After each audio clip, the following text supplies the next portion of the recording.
Hey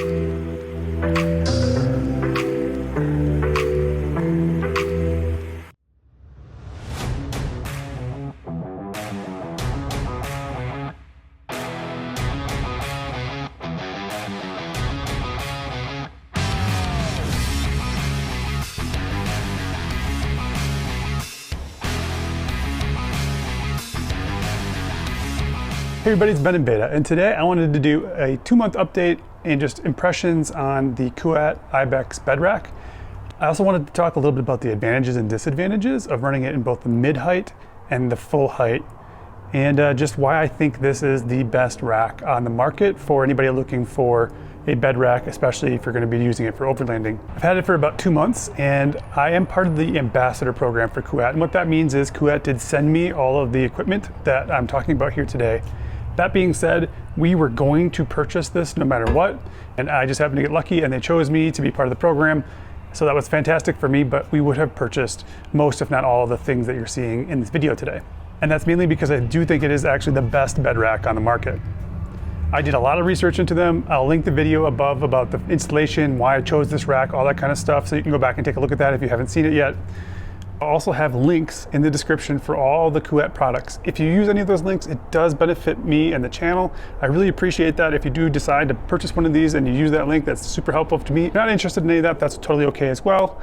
I'd love a like if you thought this video was helpful, and a subscription if you haven't subscribed to the channel already. And then if you share this video out with anybody who's in the market for a bed rack, that'd be great too. And I'd appreciate that as well. Let's get into this a little bit, and first start with the advantages of the mid-height rack. To do that, we actually have to go back in time a little bit. So let's do that now. I want to talk a little bit about the advantages and disadvantages of running the Kuat Ibex rack in the mid-height. Some of the advantages include it looks fantastic in that low height. I'm able to use my camera system with the Tacoma, and the tent won't go too much above the top of the cab, which means we'll get a little bit better gas mileage, and that's a huge advantage. The other thing is you still can mount things to the Ibex rack in the mid-height, especially if you're not going to run anything on top of it. So here you can see I added a Rotopax to the system just to make sure that we have enough gas for those longer trips, and it mounted super quick and easy to these quarter mollies that are on here. But you might see one potential disadvantage. The one problem is once we put a tent on here, that's not going to work. You're limited a little bit to what you can and can't attach in terms of the height of the rack. This is about 12 inches right here, so that's how much space you have. We could go with a smaller gas container that would fit into this area, and that might be one option. Another option would be to actually mount this to the bed rails, and that's what we're going to do with this Rotopax for our setup when we're running it in mid-height. I have these Rhino USA traction boards, so it looks like we should be able to mount these no problem to the outside if we want. So the cool part is even the mid-height, you can still mount the traction boards to the side and save some space in your bed if you want. Now with the full height, the biggest concern for me will be how much do we lose in gas mileage with having that tent above the truck. Another thing might be, will I have enough room to clear my garage door when I want to pull in if it's all the way up to the top? The tent is about another 10 inches above the rack.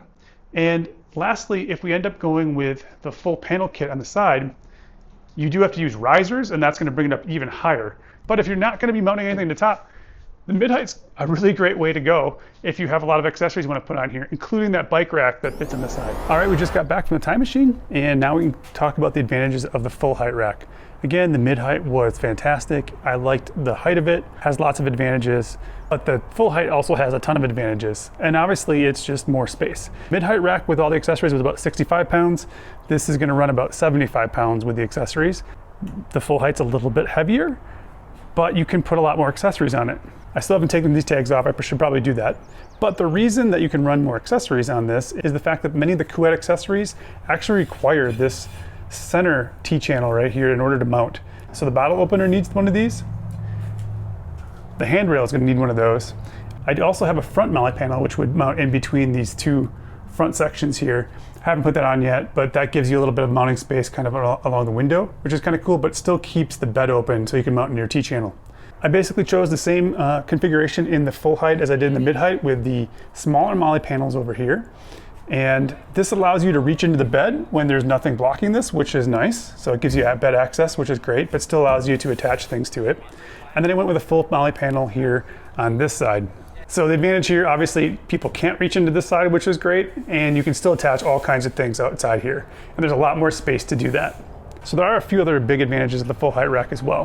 One of them is when I mounted the tent up at the top, I can actually still see out of my back window, and the camera still works with the tent on top. If I had it in the mid height, that wouldn't be the case. My tent would be blocking my view, so it would be a little bit harder to see out the back, and I couldn't use those cameras. Is that the biggest deal in the world? Not really, but at the same time, it is nice to be able to use those cameras. The other thing is, it's a little bit easier to mount things on the outside and not get in the way of the tent in any way, shape, or form. In the mid-height video, you saw that I mounted my Rotopacks, and it would have definitely interfered with the tent, so that wasn't gonna work there. I did have another solution, because Rotopacks does make a T-channel mount for the inside here, so I could have easily mounted that inside. So there's solutions for just about everything, which is why I love the Ibex system. It is just so flexible. Kuat has a ton of accessories, which are fantastic, and then you can pretty much mount anything that has T-channel mounts on it as well. So you have a lot of flexibility just with that system. They thought it out really well. Then the fact that you can run it in mid-height or full height, I mean, there aren't very many racks that can do that and still look this good, and they're easy to make the switch. It took me about an hour to go from mid-height to full height, and all I had to do was add these sections to it. If you watch the installation video, then you know that these covers at the top and bottom here come off. You're able to take the bolts out. And then what I did was I put some items in the back of the bed to lift the top part of the rack off, and I just left this connected. And then I did have to loosen the T-nut in here because of the angle here. So I was super impressed with how quick and easy that was, and it would definitely have been easier with two people, but I was able to do it by myself. The other big advantage of the full height is it's easier to get inside the bed and do things in the bed, even with a tent on. So I think overall, for the way we want to run it right now, this is the best way to go.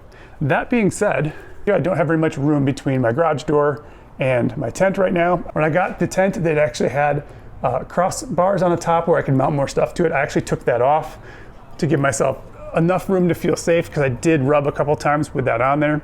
I have about an inch or inch and a half of space.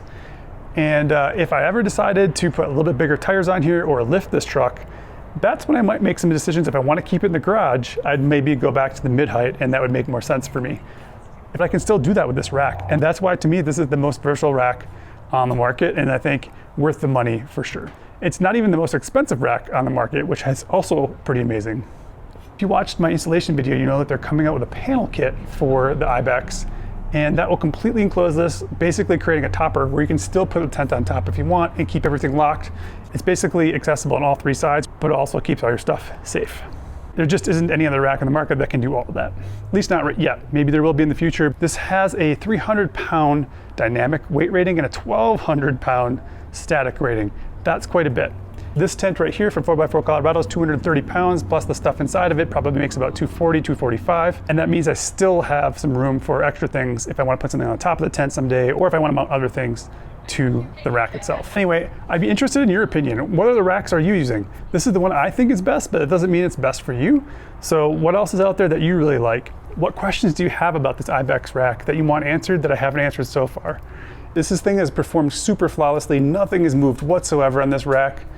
It is just so solid. So yeah, let me know in the comments what questions you have or your thoughts on this rack. And again, I think for the price, this is one of the better ones out there, and you can kind of just build it out as you need it. If you have a chance to see this at an Overland Expo, I would definitely go check that out. I think you'll be pretty impressed as well. So thank you so much for watching this video. Remember, live your life in beta, and we'll see you next time.